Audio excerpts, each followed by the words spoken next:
Hey everyone. Before I introduce what's ahead, I want to give you a bit of a warning here. There is a lot of talk about trauma in this interview. We don't get too graphic at any point, but I'm conscious that discussions like these can be difficult for people, and I want to make sure that everyone listening and watching is given the opportunity to avoid this one or press pause at points to reflect and practice self-care. So basically, I want to say the following. Take care of yourself. Be kind to yourself, whatever that means. Okay? So, the word trauma, as it's used today in mainstream and academic discourse, may not appear in Jacques Ellul's writing, but his life and work are marked by it.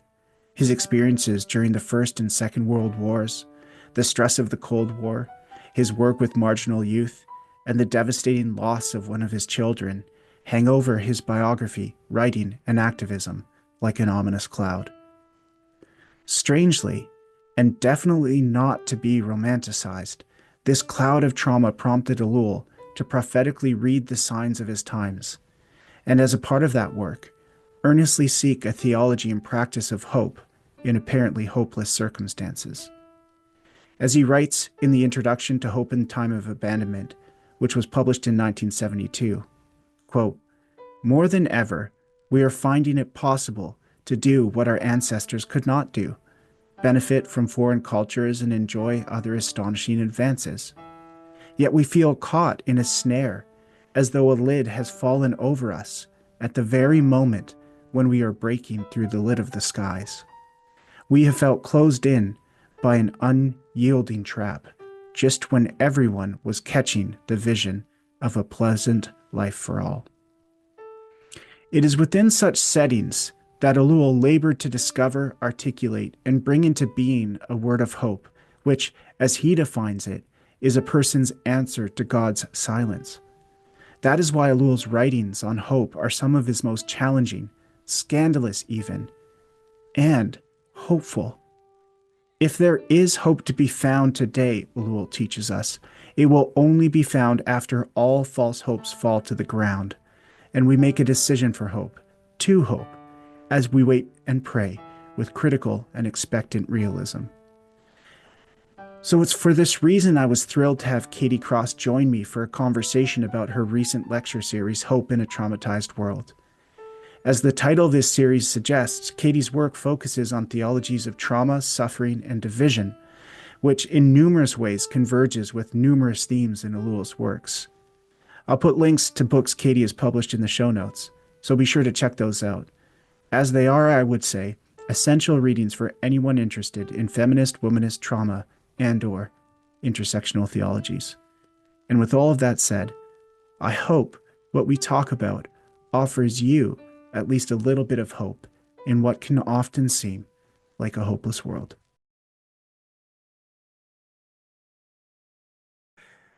Welcome, Katie. It's really wonderful to have you here. Why don't we start Thank you. very simply with you just telling us a little bit about yourself? Thank you. It's so nice to be here with you. Because we started off as PhD colleagues, didn't we, We at the did. University of Aberdeen in Scotland, which is where I still am.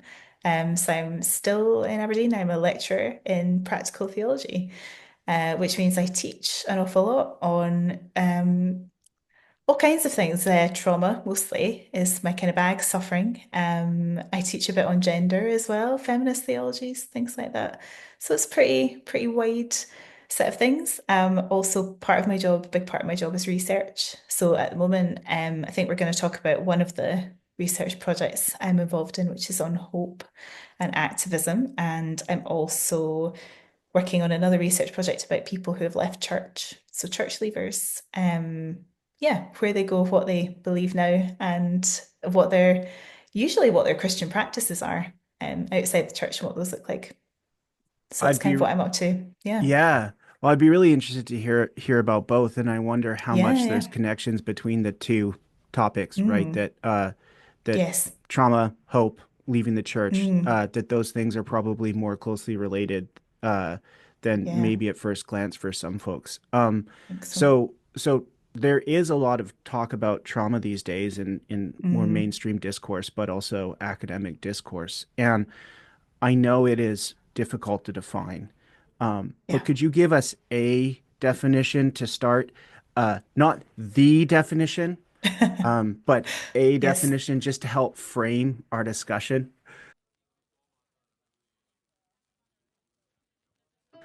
Yes, and actually, before saying anything else, I think that's really good to point that out, because there is no one size fits all with trauma. So it's a really individual experience, and it's also related to things like different cultures, different coping mechanisms, and things like that. So I think it's important to say it's not one size fits all. It's also something that can be, depending on who you are, intensified by things like discrimination, privilege, and things like that, which I'm sure we'll get into. But I think there's two, if you ask me what trauma is as a trauma theologian, I think there's two things that I usually grab onto. So the first would be that trauma is ongoing, right? So it's a kind of suffering, and suffering causes us pain, but it usually goes away. That sort of dissipates. We move on from it. But trauma is the sort of suffering that we don't move on from. So it's not something that happened in the past. It's the way that that thing stays with us in the present as well. Um, Actually, I think who said this. I think it's Serene Jones, who is one of, I would say, the mothers of trauma theology, talks about this playback loop that happens. You get caught in a kind of dissociation and you go back over and over an event. Then that's traumatic. I suppose the second thing would be that it's really connected to the body as well. So theologians are not great, that they're a bit hands off when we talk about bodies. It's all, oh, bodies, no. But trauma really interferes with us in a neurobiological kind of way. So we can become really hypervigilant. Things like adrenaline and cortisol get elevated. Stress hormones. Sometimes people are in a kind of constant state of like fight or flight, flashbacks, dissociation, panic attacks, anxiety. So basically, like fear type responses. Um, and that is all happening in the body, right? There's a guy called Bessel van der Kolk. He talks about, I don't know if you've read this, you're nodding, but he's got a book about how the body keeps the score. So it's about how the body remains really hypervigilant long after something has happened. So I think trauma is ongoing. It's also something that's reflected in the body. Um, what else would I say? I think the specifics are not important when it comes to trauma. So I always tell my classes when we're talking about this, like not everybody is traumatized and not everything is inherently traumatic, right? Um, One of the things that happens with the students that I teach trauma to, they're really funny. They came in to the first class when we were defining trauma, and they'll say things like, "Oh yeah, my bus was really late today. It was like so traumatic," or like, "Oh, I lost an earring or something," and Mm, like that's that's not quite it. It's not the event that's mm, traumatic. It's the way that that's experienced that's traumatic. So the example I use is you got two people in a car and they get in a car accident. Maybe one of them will walk away and not be traumatized, and maybe the other one will. So it's really about the person. So we can't really make assumptions about trauma based on what the experience is. It's more about the individual themselves. So yeah, yeah. it's a tricky one, tricky to define. Yeah, for sure. One of the distinctions that I've come across in a lot of the literature being written, whether it's theological or otherwise, is the distinction made between capital T and lowercase t trauma. Mm, yes, And yeah, of yeah. course, there's always the point that don't compare traumas as if they're a zero-sum game, but it is Mm, important to have some parameters and understanding like what is a very, very difficult experience that affects you mm, psychologically, emotionally, physically, spiritually, and what it is so severe that it produces symptoms that are consistent with post-traumatic stress disorder. mm, Uh, absolutely. Out of interest for the care of the person in view, not proving them wrong, you know, in their statement of, I've been traumatized, but just to to differentiate between what is a hard day and what is a lifelong struggle, and Hmm. the capital T trauma tends to fall much more into Mm. the lifelong struggle.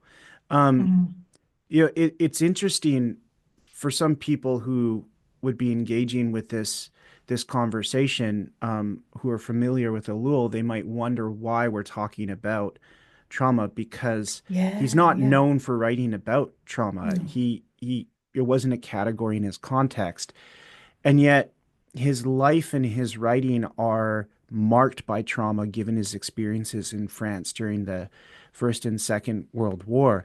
And Hmm. this is why hope is such a prominent theme in his work and freedom. Yeah. Um, and he's trying to find a basis and a practice of freedom and hope in really, really difficult times, Mm. traumatic times.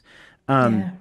so where this kind of links up is your most recent lectures that you did, Chalmers lectures, where Hmm. you talk about hope in a traumatized world, or you describe Yeah. the world as traumatized. So can you share a Mm. little bit about that? Because usually when trauma is discussed, it's discussed more in individual terms, like sharing an Yeah. individual's story or uh, understanding how trauma affects the individual, and then from there you move out to investigate the environments that produce it.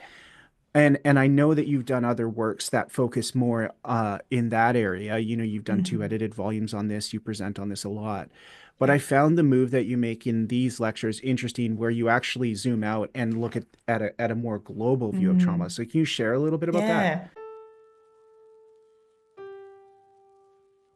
Yeah. Yeah, definitely. And to go back to a little, I'm a recent convert to his work. Really, just since you were talking about it, I was like, I need to go and investigate this guy. Oh. And he has a lot of great things to say. And I think you're totally right. I think trauma wouldn't have been within the language that was being used in his lifetime. Certainly not when he was doing most of his thinking. So, yeah, I think maybe after he died is when it really kind of kicks off. So, Hmm. I think in all fairness, probably he wouldn't understand that kind of terminology. But in terms of thinking about a traumatized world, yeah, I wonder if this would jive with kind of what he's thinking. So, what? Where did it begin? I was thinking through some work by two scholars called Lucy Bond and Steph Crapps, and they've written this great small volume just called Trauma, and it is a really good primer. So if you're ever interested in just a kind of overview of what trauma is, that's a great one. So they say we're living in, I think they call it an age of trauma because so much of the culture that we have around us is dominated by narratives, representations of trauma. So, as we're making meaning, we're using stories of suffering, stories of loss, and those are a big part of what we see. So, on TV or cinema and social media, like think about things like TikTok. Again, to use an example from one of my classes, one of the students brought in a set of TikToks, which was about a cat who was nearing the end of its life. So, it's everywhere, right? Mm. And there are separate issues to think about with that. So, I worry that trauma can become a bit of a commodity. It can become a bit of a spectacle. I don't know if you've read Guy Debord. He's like a French, yeah, Marxist philosopher. He talks about that. He's got a book, The Society of the Spectacle, where he talks about like, things that are hard, suffering, becoming sort of consumed. Mm. Um, and the things like wars and genocides and terrorist attacks and all of this is framed with the language of trauma. So I thought that's quite a helpful place to start. And then I got asked to do this lecture series, which is for the Church of Scotland. And they said, we'd like you to talk about hope in the world today. And it was this sort of like crossover of everything is traumatic. We're living in an age of trauma. And I thought maybe the world is traumatized. Um, and I was thinking about these bigger structures and I was thinking about how capitalism both creates trauma, but is then really inhospitable to it. So it creates sort of patterns of exploitation, then it doesn't allow people the space they need to actually work through their trauma. Um, the example that I was thinking of, there were a few examples. One was what is happening in Palestine at the moment. That was one of the big ones. Another was COVID. Since we've all lived through COVID, so we all have a kind of understanding of that. But I was thinking about people who were at the front line of all of what was going on with COVID. and just the lack of space to think about what actually happened and the loss that we all experience, both personally and sort of as a community. And then, as you say, I started to zoom out and think, actually, hang on a minute. There's so many issues that we don't process. And if we don't process those issues, we become traumatized because we get stuck in this playback loop of dissociation and then also going over it again and again and reliving it without actually being able to sort through what's happened. So I think COVID, things like the war, world wars, climate change. I think we're going to talk a bit about like the impact of technology as well. Those are big things that I would say they're sort of markers of global trauma. Um, and that's a tricky one because I don't want to suggest that every individual is traumatized because that's not true. But I do think that, globally there's a lot of trauma happening. And by that I mean we're stuck in, an ongoing suffering in many ways. Yeah. Yeah, that's Yeah. very helpful. I think about Mm. going back to your first point, you talk about the commodification of trauma, and of Yeah. course, there's the plethora of images Mm. in the news that it's just like the constant reel is playing, but there's Yeah. no time to process. Yes. Yeah. In film, it seems almost now with film, in order to to get um, separated from all the other films that are coming out, it's almost like a competition to see who can be the most, violent or visceral. Oh, yeah. And Yeah. likewise with social media, right? It's almost like an Mm. extreme sports now, where Yeah. either going out to seek the spectacle, like manufacturing it, or just the veritable industry that has been created, uh, Mm. telling stories and offering programs and such. And those aren't bad Yeah. in and of themselves, but it's the commodification piece that is quite Yes. problematic, which goes back to the initial discussion that we had about being very clear on definitions, because if everything is Mm. trauma, nothing is trauma. But if we Exactly. if we're like gatekeeping so much that that only a select group have sort of like the copyright on it, that's not Yeah. helpful either. The other Yes. thinker that sort of popped into my mind as you're talking is Shelley Rambo Mm. talks about this in terms of Yeah. traumatized social groups, and I mean she's Yes. engaging with other thinkers, but um, that's where the sort of competition Mm. piece um, comes into play, where when certain groups are living with things like Mm. oppression, poverty, and trauma, it Yeah. creates this collective anxiety, Mm. and therefore, and then there's other groups, right? And there's this fear that if that group over there gets a seat at the Mm. table, then our group won't. And Yes, so the exactly. groups that it's actually in their interest to partner together and Mm. understand each other's Mm. stories, both the similarities and differences, uh, even though it's in their interest to actually collaborate, Mm. to really Right. address the systems that are producing the trauma. Something about the system that we have, like, puts us into these groups and gets us to compete so that Yeah. nothing really has to change. Yes. And I Yep. remember reading Exactly. that portion in her book, Resurrecting Wounds, and it just made Yeah. total sense to me of why different groups are pitted against one another, Mm. whether it's by the media or even internally. There's a sense of competition.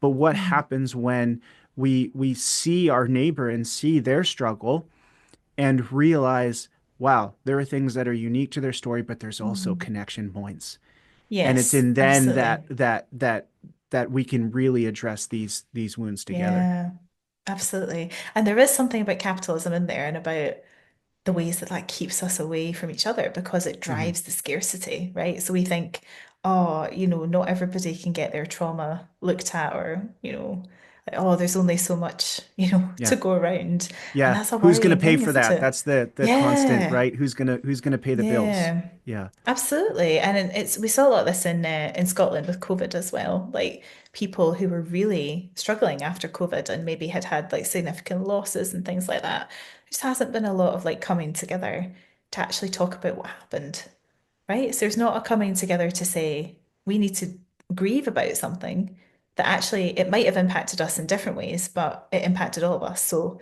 maybe we need to come together to grieve. That's just not, as you say, these things don't happen in practice, which is really sad when they should.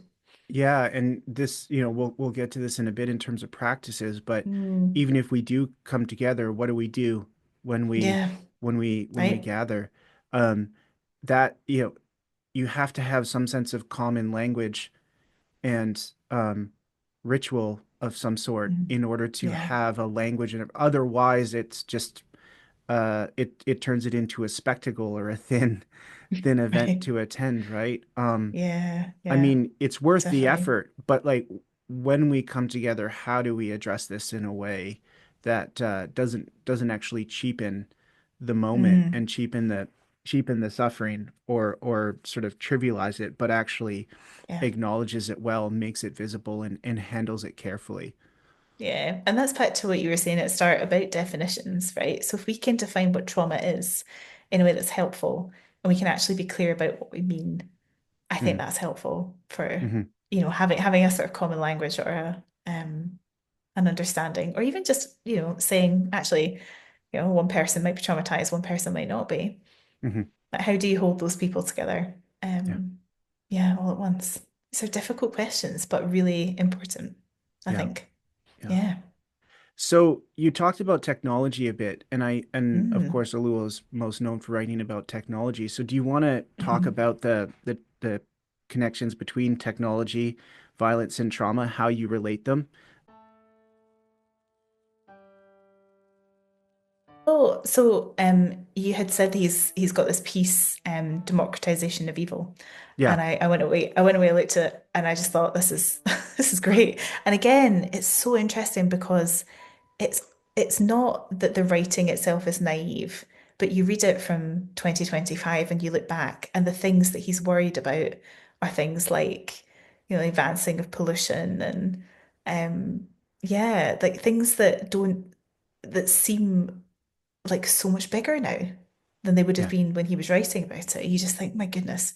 But he does say some things that are really interesting. And one of the quotes that I pulled from that was one about how we now have more powerful agents at our disposal. Mm, So he's thinking about how evil is becoming more widespread, not because people are becoming more immoral necessarily, but because we have the tools that are making people more immoral. So that yeah. was interesting because I've been thinking about the democratization of technology quite a lot. And one of the things that I always go on about is how we carry the suffering of the world around with us. That is the nature of modern technology. So Mm, either we have the suffering of the world in our pockets, around our wrists, or, on our person, right? So technology, because it's so present, it forces us to look at evil and trauma in ways that we haven't before.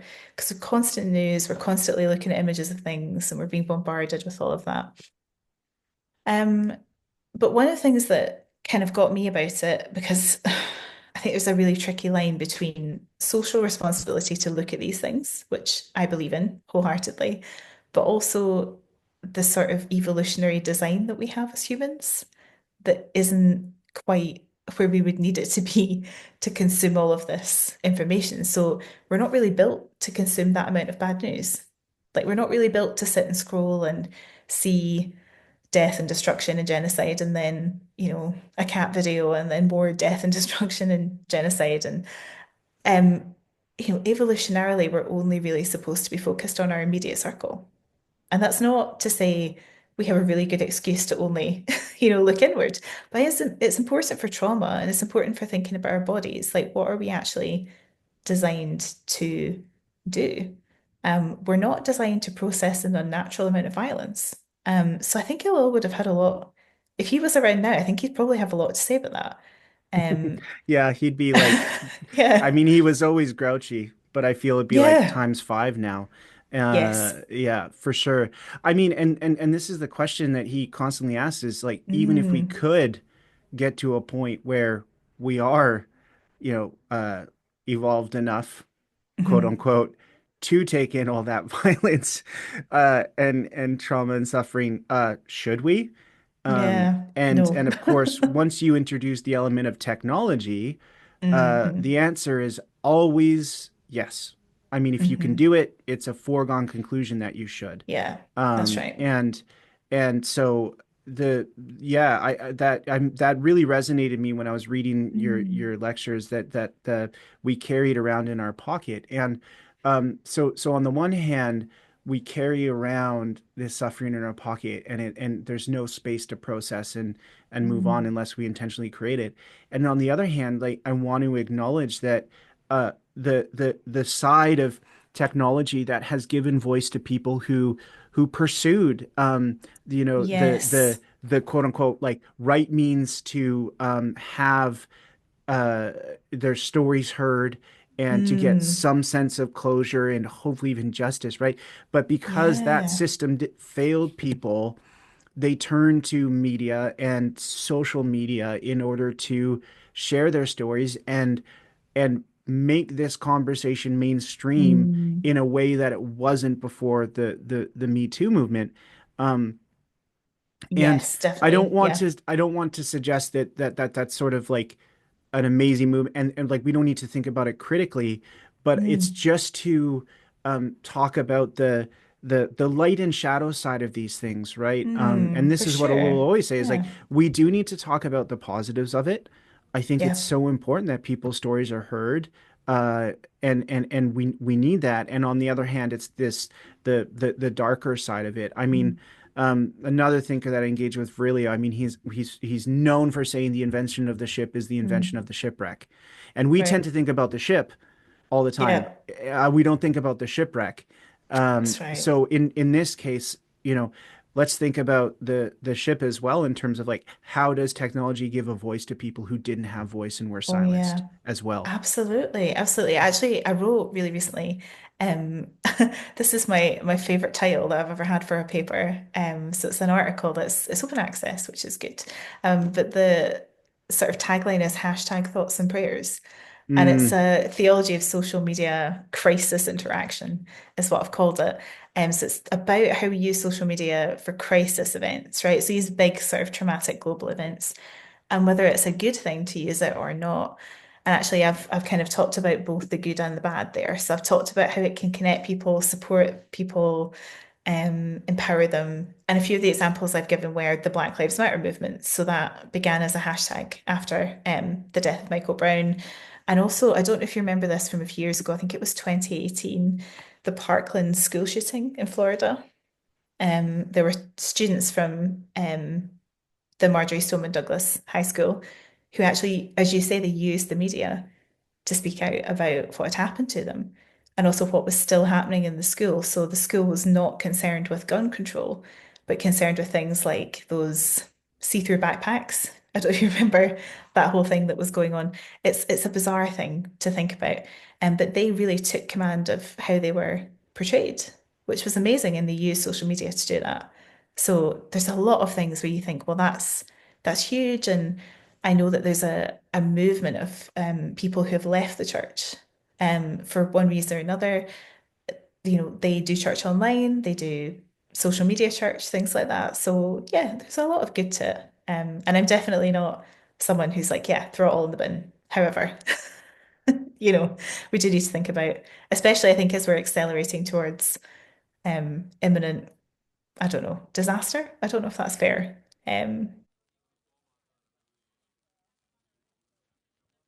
well, I mean, socially, politically, culturally, ecologically. I mean, Hmm. this is another piece that I was thinking about Yeah. in terms of ecological trauma. And to Mm. sort of define what I'm thinking there, I remember Yeah.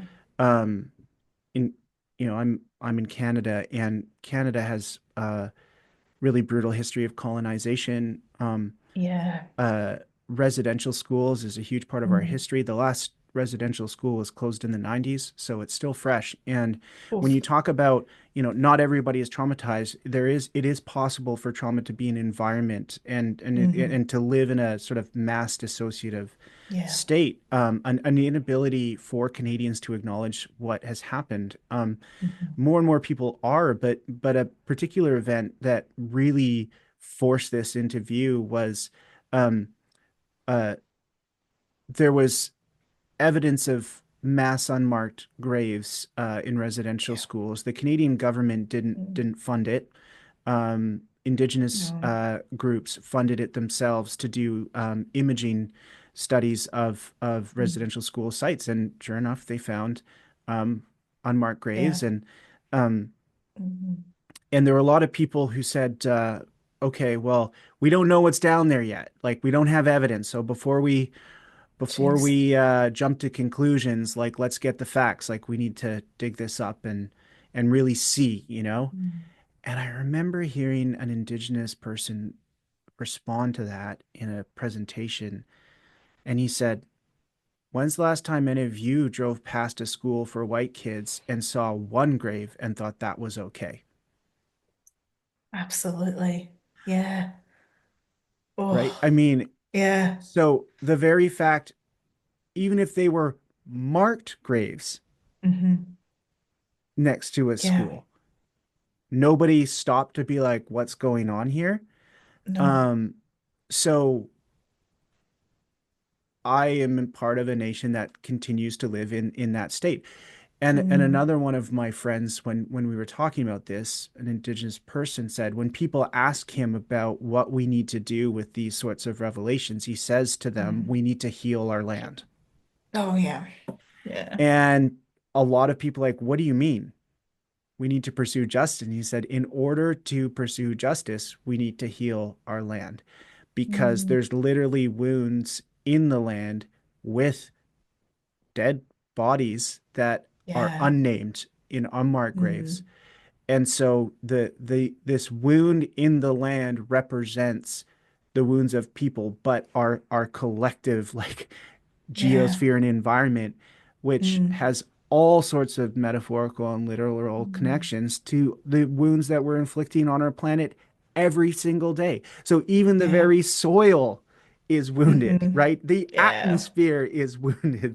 The Yes. water Definitely. is Yeah. is polluted, right? So yeah, Ellul's and the personalists were very much they were ecologists Yeah. before ecology was a thing. Mm. But yes, this was on their radar of like Oh, they yeah. didn't put it in this language, but thinking about the like how trauma intersects with the ecology as well, along with Yeah. race, with class, with gender, and all these sorts of things. Um, Definitely. Traumatized planet. I mean, yeah, absolutely. That made me think a little bit about sort of a similar piece of writing that's been done by a guy called Mario Aguilar. He taught me at undergrad at the University of St Andrews, and he's been hmm, on this for years. And he was talking about the Rwandan genocide. And in a really similar way, he spoke about how there were bodies left behind after the genocide and nobody knew what to do about them. And this is sort of reflecting what's going on right now in Palestine for me. I'm thinking about bodies left behind. And one of the things he taught us was you have to stop and acknowledge those bodies before you can even have conversations about what comes next. You have to bear witness, you have to think about them like let the bones of the dead speak, is what he says. He talks about like a hermeneutic of bones and all of this. And it's so important that we have space for that. uh, Yeah. my friend Emily suggested that I read this book called Forensic Architecture. Oh, right. It's so worth read. I mean, I got it for Mhm. Christmas, a little light reading. It's like, what do you want for Christmas? Forensic architecture. This is Amazing. what I read Yeah. on my holidays. But it fits into what Mario Aguilar is writing about. Is this Yeah. is a group of architects, journalists, human rights advocates, and people Mm. who study forensics. And what they do is they will use architecture theory and practice to reconstruct Wow. sites where human rights abuses have taken Mm. place, including places where there's Yes. been drone strikes. Um, Oh, and yeah. and the point that this author makes in the book, and it's a huge principle in the forensic architecture movement, is why is it that we all just tacitly agree that the state, military, and police have a copyright on forensics? Yeah. Yeah. And I was like, oh my goodness, why do we? Yeah. And their point is that if we leave forensics to the state, to military and police, then Hmm. what happens when they are the ones who are perpetrating the crimes? Hmm. So this fits into Yeah. what you're talking about is we can't leave uh, the aftermath of a thing like genocide. We can't Mm. leave the No. aftermath of a drone strike. We can't leave, the dead bodies in deserts of migrants, or Hmm. when a migrant ship goes under and they're at the Yeah. you know Yeah. bottom of the ocean, and the government doesn't want to pay to get those bodies to the surface. We can't leave it to them to take action. Actually, what does it look like for us as a group of citizens to take action? And then again, once we Mm. decide in theory that we should, how do we do it well? Yeah, that's um right. And we need yeah, to pause. Like we need to take a minute because, so we're talking right now and I don't want to date us too much, but last night the ceasefire agreement was announced and for Israel and Palestine. yeah, And there was a lot of stuff flying around. And I was thinking of all these people posting on Twitter and all this blue sky and everything like that about how great this is and it's all over and all of this. And I just thought, well, it's not because we haven't done the necessary work right, on that land to actually say, well, look, even though a ceasefire is coming, what about the people left behind? What about the mass devastation? So these are questions we have to ask, right? And I think when we're talking about hope and action, which we're going to talk about at some point, I can't get there until I've thought about all of that. And so with trauma, I think witnessing seems like such a kind of flimsy concept. And I actually think it's really key. Like we need to witness and we need to think about what's happened and take the time to think about how to respond properly. Rather than just saying, oh yeah, well, never yeah, mind. That happened a long time ago, or it's yeah, not really my place to think about it or anything. It's yeah. yeah. I Mm, think that's so right. um One of the words that I've been thinking about a lot is contemplation. And actually, I mm, that's a it's actually, to the extent that it's become like a tagline of the show, a yeah. contemplative revolution. And Ellul talks about this in his book Yeah. Autopsy of Revolution, that he said if there's going to be a true revolution today, it's going to be one of contemplation. And Mm, one of the things that I've read in this area of forensics, right? That I mean, these are just people who work in forensics, and they're the ones who are sort of looking at the bodies and bones hmm. that have been Yeah. recovered. And there's accounts of them stopping beyond just Mm, like the technical process of doing what you would do in that situation, mm. and contemplating how to honor um, these bones, and how do these bones speak to us. And of Yeah. course, philosophers and theologians want to like jump to, okay, here is how I'm going to Yeah. project a story onto this, right? We're gonna like Right, right. sort of talk about it in a sort of like intellectualized, Mm, formalistic terms, so that we can sort of you know, yeah. resolve or have a systematic proposal about what we should do, Mm, or this happened, but uh look how far we've come, or even sort of like the classic, well, God works all things, mm, for the good. And right. yet there's a whole book of the Bible called Job, where it's like, Yeah. uh, when your friend is suffering, don't say things like that. So Yes, how do we let exactly. these Oh. material uh, things of people and buildings and Mhm. vehicles and what have you, these how do we let those bear witness? You can't do that if you're not contemplative. You can't do that No, if you're that's not right. stopping. And what Yeah. happens when meaning emerges simply from stopping and contemplating? It can't, it just makes us more human, I think. And also I'm more interested sometimes in undoing theology and being a bit destructive rather than constructive. And just saying, look, not everything has to be a neatly packaged little resource for churches that's going to get us further, Yeah, into research, or it's just the same idea repackaged. Like it's, try harder. Like sit with the difficult stuff is what Yeah. I always say. I'm definitely the emo of our department. Like that's a deeply millennial reference, but I think at work I just sort of sit Yeah. there and I go, no, we need to think harder about the sad things. But Yeah. sometimes Yeah. we do. We really do. And not all the time, but very often it would help Sometimes, us yeah. if we thought about things in a really human way. I wouldn't go straight to somebody and say, look, I know you've been suffering from trauma, but here's how to make it better, or like, here's what to do. Yeah. I think you have to sit with people and listen to them and witness what they're going through, and let that be their story and their narrative. So if you would do that on a personal level, I'm like, why not do it on a level where you're creating theology that way too?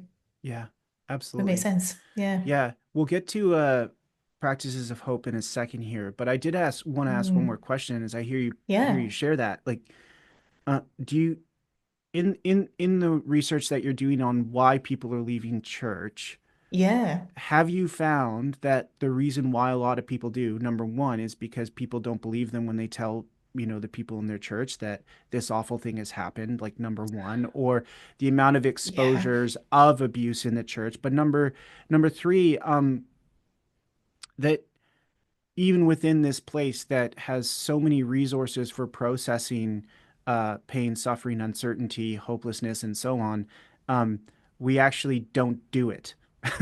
And Yes. so people are leaving Right. because they're like, I'm tired of being the only one who's saying like, I feel sad, and I know the rest of you feel awful too, but you're all performing. Can we just stop and, oh, hey, like so many of Mm. the Psalms are Psalms of lament. Why can't we read a few Yes. of those out loud? Like, it's not as if, Absolutely. No. it like there's not place for that. And yet Hmm. it's so hard to find spaces these days, it seems, where Yeah. you can just come and you have the types of relationships and you have the language and the common understanding and Mm. practices to be able Yeah. to. So is this something that you're finding like in the research you're doing? Yeah.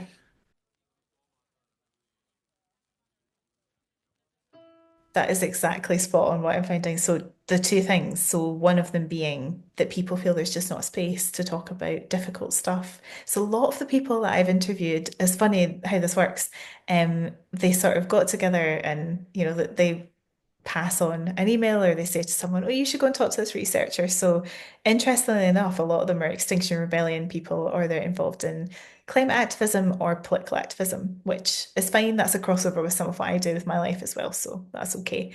But an awful lot of them would say, we'd be in church, we'd be talking about what's happening in the world, or we'd want to talk about like politically what's going on, or the destruction of the earth. And people are just like, it's a bit of a downer though. Like we're here to have church. Like what are you doing? And they got so disillusioned with it because they thought, well, these are the things that I am getting from the gospel about the care of the earth and the care of the other. And you're not giving me the space to do the things that I think Jesus is asking me to do. So I'm out. So that was one. But I think the one I've heard the most, if I was to go through all of my 50 participants and I had 500 responses to a survey, so this is so common, is people say, I didn't feel heard, right? So maybe someone died in their family, they had a bereavement, I didn't feel heard. I had, an issue in my life or something went wrong. I had an illness, it was a serious illness, something like that. And I just didn't feel listened to, I didn't feel heard. Hmm. And that's huge because and I've run this past people and I've said to them, I think we need to listen more to people in church. And they go, oh no, but church is about community. It's not about the individual. And I'm like, it's not about the individual, but communities are supposed to be there to help Yeah. How do you individuals. have community if you don't listen to people? Like that's like Right. relationships Yeah. 101, and we're all works in It's, progress on that, especially me. yep. But it's like, Yep. Oh, for oh, we're sure. not about listening to No, individuals, we're about no. community. It's like, oh my gosh, talk about a It's contradiction in wild. concepts. Yes. Yeah. Wild. So I've had some weird responses to that so far. But one things I think I will talk about eventually, and this might be I'm still working on it, so I'm not sure. But I've Hmm. been back into like death of God theology and thinking about what the death of God movement in the 1960s meant for theology. And Yeah. it turns out nothing much because it just sort of like was a flash in the pan. Yeah. But I did the it's just literature review, finding nothing much. not much going on here. Well, nothing much that people want us to talk about because again, Yeah. uncomfortable, right? Yes, for Uncomfortable. sure. The idea that the sort of metaphorical death of God, that people don't need the idea of God anymore, Mm, and so God is dead. So I'm wondering about ideas of the death of the church and whether we've taken our understanding of church to the wrong place, and mm, actually whether there's something in our understanding of church that needs to die off. yeah. So that's kind of where I'm at with my thinking at the moment, and certainly the ideas about not listening to people or not engaging with hard things would be two of the things that I would say have to Yeah. go. And it's Yeah. not, and then, what are you left with? Well, you're left with biblical, imperatives, and you're left with the Psalms, and you're left with things that are really central to what Yeah. Christianity is. You're left with the death of Christ, which is the death of God. You're left with suffering. You're left with trauma. Yeah. But you do have to kind of think about these things and, yeah. Yeah, absolutely. I think Ephraim Radner is known, Mm, quite well for his work on the death of the church. And yeah. um one of our mutual friends and colleagues, Amy Erickson, Mm, has written on his work and respond to it yeah. with a reading of Hosea that basically says, yeah, I mean, the church as Yeah, that's institution right. is always liable to die. The church as a building, the church as a religious culture, is Yeah. certainly prone to dying, and it does. But then you're left with what you just said, which I'm like, you're left with Mm, people, which is what yes. the church is people Right. who are indwelt by the like incarnate word who Yeah. is in us in the presence and power of the Spirit, who after the Right. resurrection has wounds and carries those wounds up to the throne room with the Father, but is also present in Yeah, us, surfing us our wounds and helping us figure out how to live with those. exactly. So I'm Yeah. like, if the institutional church as we know it needs to die in order for that to happen, I'm saying good, because the Yeah. real church isn't dying. And I think this even gets into like what you're Yeah, that's saying of right. like a theology of the cross, like a Hmm. very, very incarnate theology of the cross, or Yes. theologia crucis. Is like, Yeah. this is what I love about Luther, despite all of his Mm, faults, is the guy yeah. gets that like the very center of the Christian faith is the cross, which is the place where God is seemingly most absent and present, Mm, most right. powerful and most powerless. And Mm, once you live into that reality, you live in that reality in your very being, in your day to day life with yeah. other people, which makes up this things called the church, where you simultaneously feel most powerless and powerful. You simultaneously feel like Yes. God is most absent and present.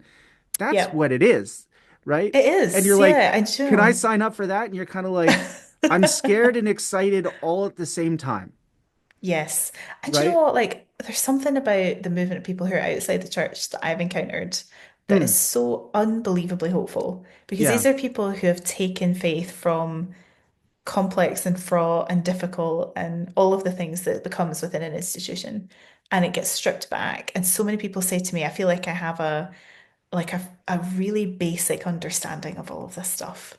yeah, Or I feel like everything I do is just very straightforward, and I believe, Jesus loves me and Jesus told us to love one another and all of this.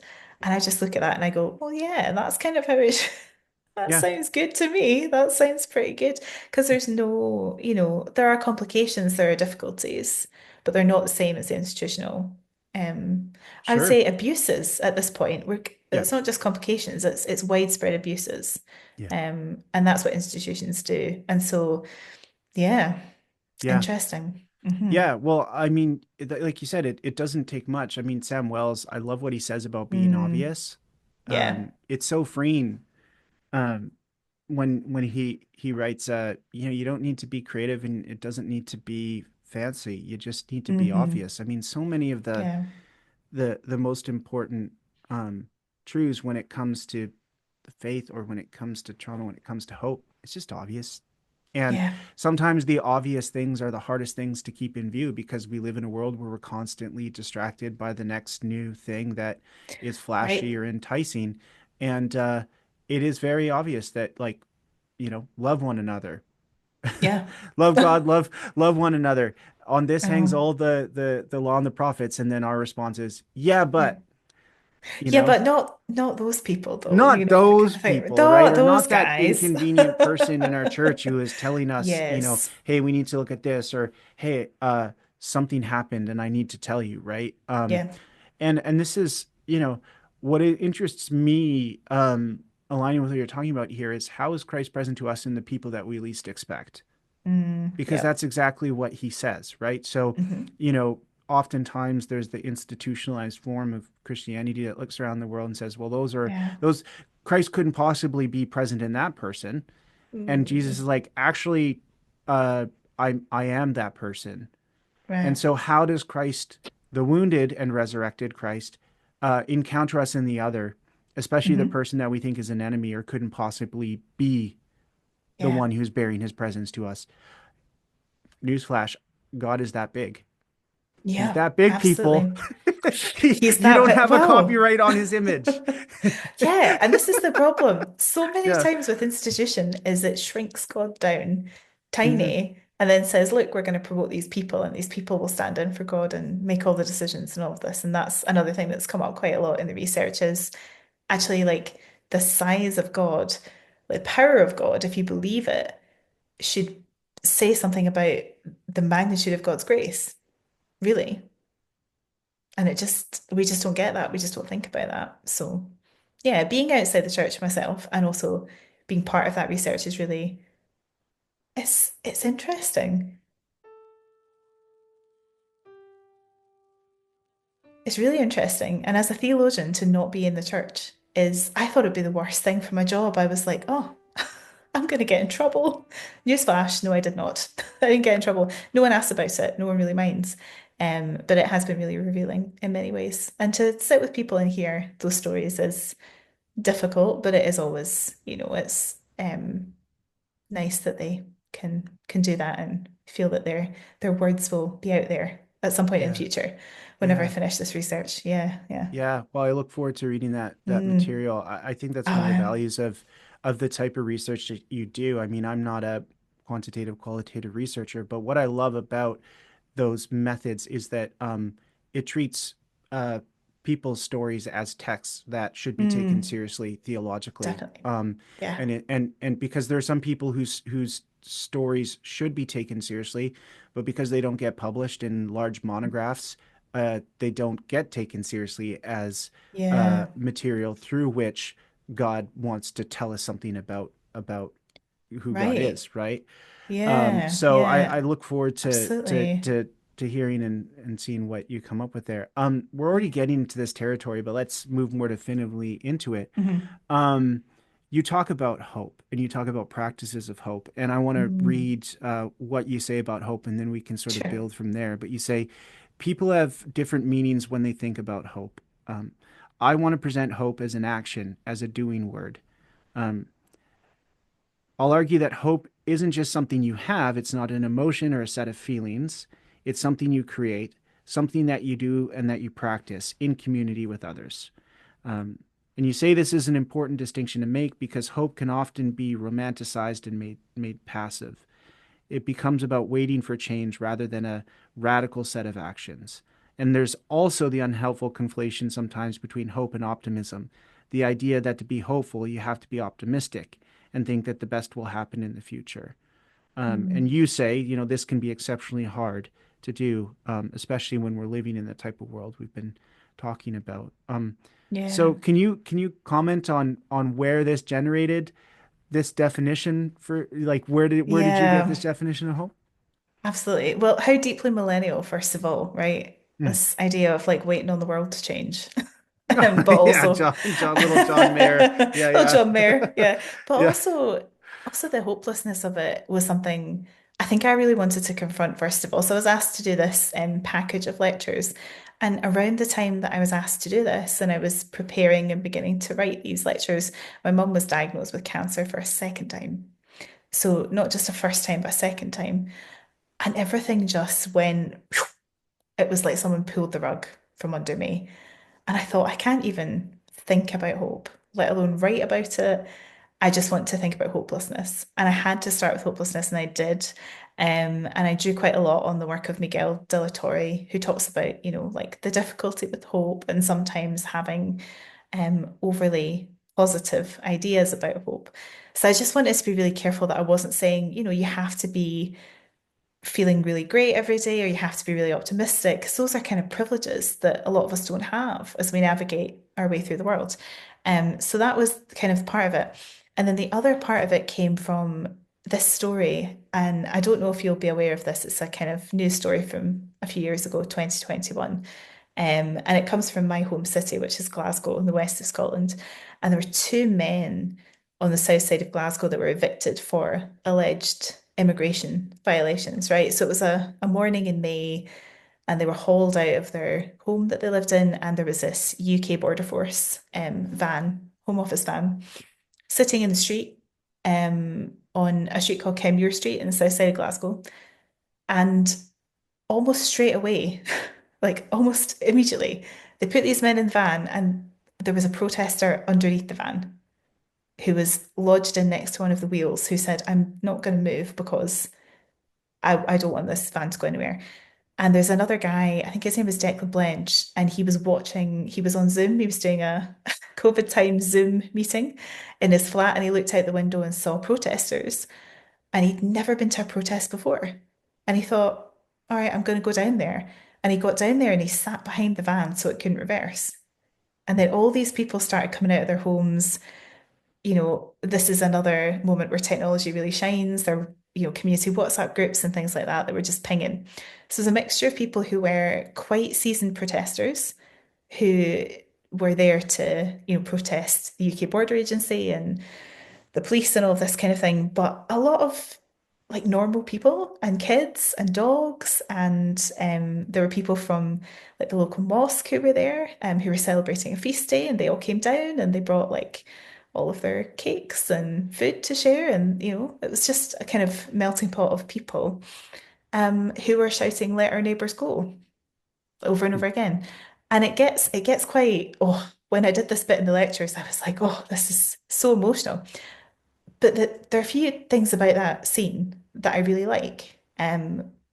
Partly, I think partly because it is my home. So I'm like, yeah, Glasgow, absolutely. But the crucial thing is it was so spontaneous, like it wasn't planned. And it was this beautiful moment where, eventually what happens is like after 7 or 8 hours, the standoff, as they call it standoff, is over. And the men are set free and still live in Scotland to this day because of what happened and because of all the people who came to kind of protest. And I think it was an interesting thing. It says a lot to me about hope and action. And the first thing it says to me is that there's space to be hopeless, but also to have hope, right? So they're not things that don't sit well together. And this is because this was one little vignette that people see and they go, oh, wow, isn't that amazing? But there's so much ongoing trauma within the UK asylum system. And in Glasgow, there's so much ongoing trauma. So, I had a friend who was deported to his home country, and he was held in a place called Dungavel, which is a detention centre, and he was put in a cell, right? Mm. Unbelievable treatment of people who are refugees, obviously more widely in the UK, like the Rwanda asylum plan and things like that. Mm. So, you have one hopeful thing that happens that's to do with the asylum system, but it sits alongside a wider context of hopelessness. And so that's important to think about. And also that hope can be costly, but we don't have to be perfect to do it. So I was kind of drawn on Dietrich Bonhoeffer's ideas of costly grace, this idea. So cheap hope is optimism, right? So it's just this like, come on, just be happy and don't worry, and the best will come. It's very passive, it's quite apathetic. But costly hope asks us to actually sort of do the work that we've talked about, right? So bear witness, engage in justice, think about demanding transformation. That's difficult. But at the same time, we don't have to be good at it. We just have to start. We just have to do it, right? Yeah. Just like people did that day. So they just showed up and Yeah. nobody knew what was going on. And yeah, they just became part of something. And I think the final thing is that we do need each other to Yeah. hope. So this is not a one person um, activity. And on that particular day in Kenmure Street, it was strength in numbers. And it was the importance of solidarity, which is really political, but it was also not a kind of romantic idea of community. Um, it was a sort of radical solidarity, where Mm. if you look at pictures of that day, that place was swarming with police. Like it was quite frightening to look at. So you think of all these people, these like little grannies and the kids and the dogs and people who'd never been to a protest before to stand up to police who had riot shields and mounted police. So they sent horses in at one point. That's that's demanding, right? But the fact that people came together, I also love the sort of symbolism, but the actual real lived experience of people from all different cultures Hmm. coming together on that day. So yeah, I think there's a few things I'd say about hope. I think the three would be, yeah, hopelessness and hope go together. It's costly, but we don't have to be perfect and we need each other.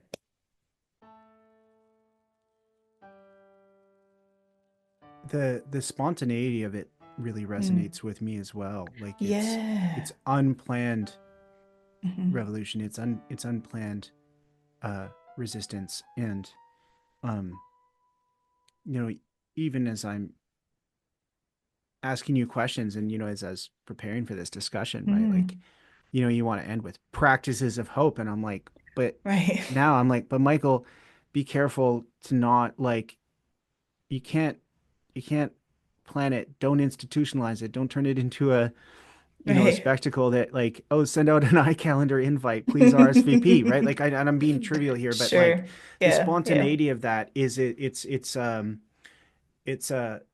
it's noticing your neighbor in such a way that even though you weren't planning to do this and you don't have a history in it, there's something in you No. that pulls you towards that person and causes you to Mm. act.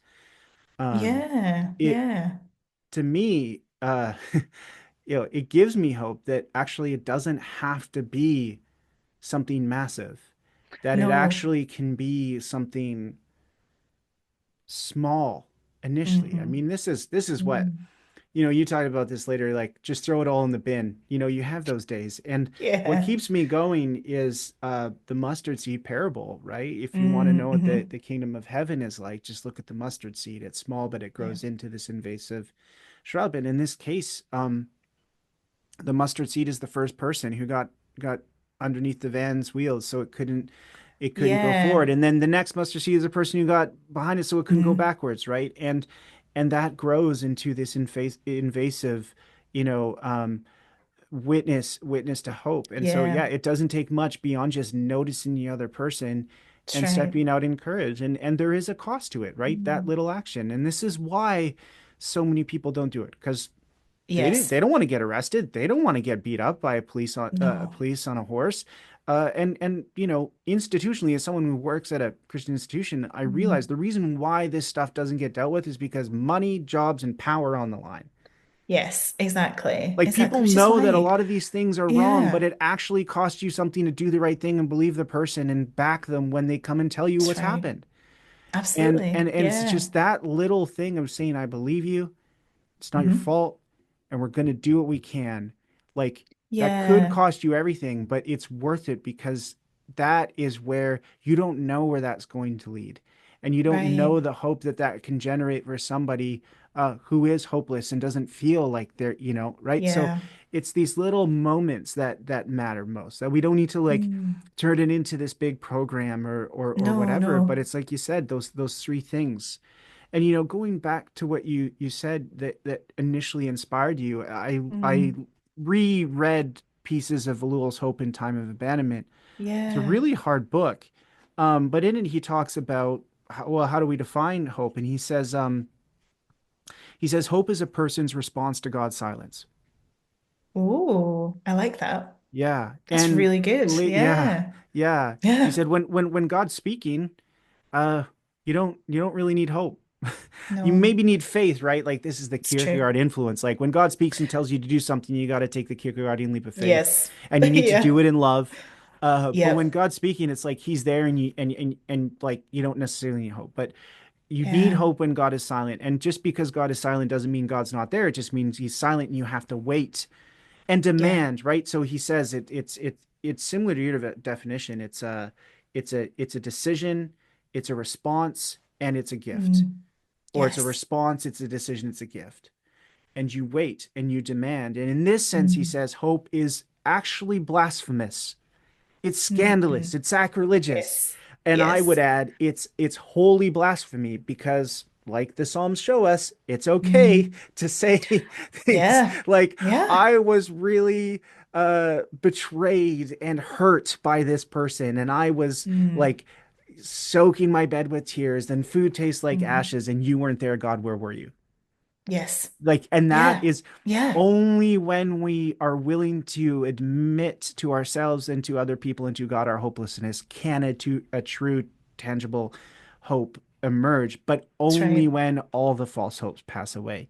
Um, Absolutely. Yeah. yeah, And we have to just, and again, one of my colleagues said to me recently, I think this is a generational thing because you're a millennial and, just the hopelessness about the world and all this. they're And I was like, there. actually, You'll get yeah, old and mature one day, and then right.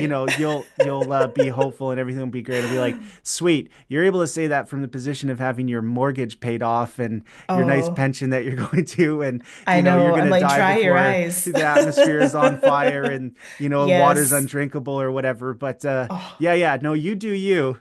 Right. And I thought, It's no. like, And so but that's been bothering me for a long time. But I really think what you've said makes sense. And I think what I would want to say is, we can't really have true hope unless we know what it's like to be hopeless. mm, And I was at a really hopeless point when I wrote those lectures. And I just yeah, thought, I'm sorry. somebody really close to me is going to die really soon. And I Hmm. was really just, I mean, listen, if you want dramatic, I would have given the psalmist a total run for his money. I was just like, oh, my life. And, I had to go through that, and people do. And I think with trauma as well, sometimes it helps to process it and to have those conversations and actually admit and say to people, no, I do feel really hopeless. I'm sorry. Like, I can't see a way forward. That's really challenging right now. And so, yeah, I was fighting the corner for hopelessness, and I still will. But I do think that there's a kind of hope we can think about that doesn't necessarily undermine all of that, that kind Yeah, of sits alongside it, and that's important. amen. And I mean, Yeah, yeah. wherever Alul is right now, I think he's nodding in approval. Not that you need his Oh, approval, but I think that's it. That really is the theology of hope that hmm. he was developing throughout his life. It's And great. actually, Yeah. it's not translated yet, but he actually has his book Ethics of Holiness coming out, Mm. which will add further insight into some of these things. As what does holiness look like Well, in that's an great. age where Yeah. it's difficult to have faith and have hope. But I Yeah. really appreciate the time that you spent, and I want to Thank you. thank you for the work that you're doing, and I want to thank you for your courage even in sharing some difficult Thank stuff you. here. Yeah, thank um you. I think things like theology and philosophy and a lot of academic disciplines are are it's changing, Mm. but it still seems like a bit of an uphill battle to talk about these things. Yeah. And Yeah. you and others um, are really leading the charge in that you're creating space for these types of discussions to be had, these stories to be heard, and from there, Mm. some real change can happen, and it's so Well, thank needed. you.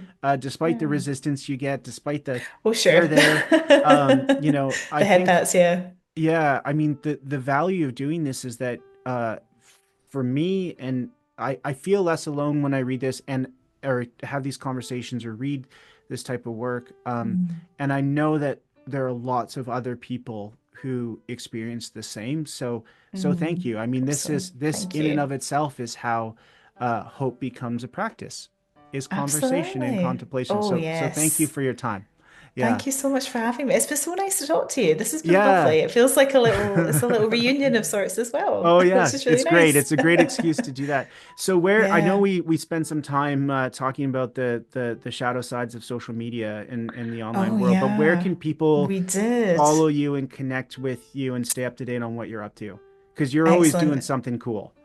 Oh, thank you. Well, I am on Blue Sky. I did rage Okay. quit Twitter fairly recently, so Yeah, you can same follow here. me. I'm just Dr. Katie Cross, all one word on Blue Sky. So much nicer on Blue Sky than it is on Twitter. It I love really it. is. I like Yeah. honestly, for the I mean and by the if this is not a sponsored ad, but I too joined the Exodus. I still am on Twitter if Mm, people want to message me there, but I moved yeah. to Blue Sky and like I actually tweet, or send something out or I can actually read things that my friends post. Yes. Lo and Isn't behold, that? like it's so wonderful that like you could post something and I would read it Yes, and I can comment on it. Like absolutely. just that is so refreshing. And It really is novel, isn't it? maybe it'll change Yeah. over the years and we'll have to migrate to something else. But for Uh, the time being, it is really, yeah, it's been nice. So yeah. yeah, follow Katie. On Blue Yeah, Sky. And do you know, if you go on Blue Sky, I've got a little link tree and you can find all my other socials and all fun stuff and email, things like yeah. that over Oh, there. So great. yeah, love to hear from folk if they'd like to chat, all that kind of stuff. Yes, yes, Yeah. absolutely. Yeah. I definitely would heartily recommend if you need somebody to speak on these things, um, Katie is a great person to do that. So, Oh, yeah, thank you. yeah, Bless yeah. you. Well, thanks for your time. Thank you so much.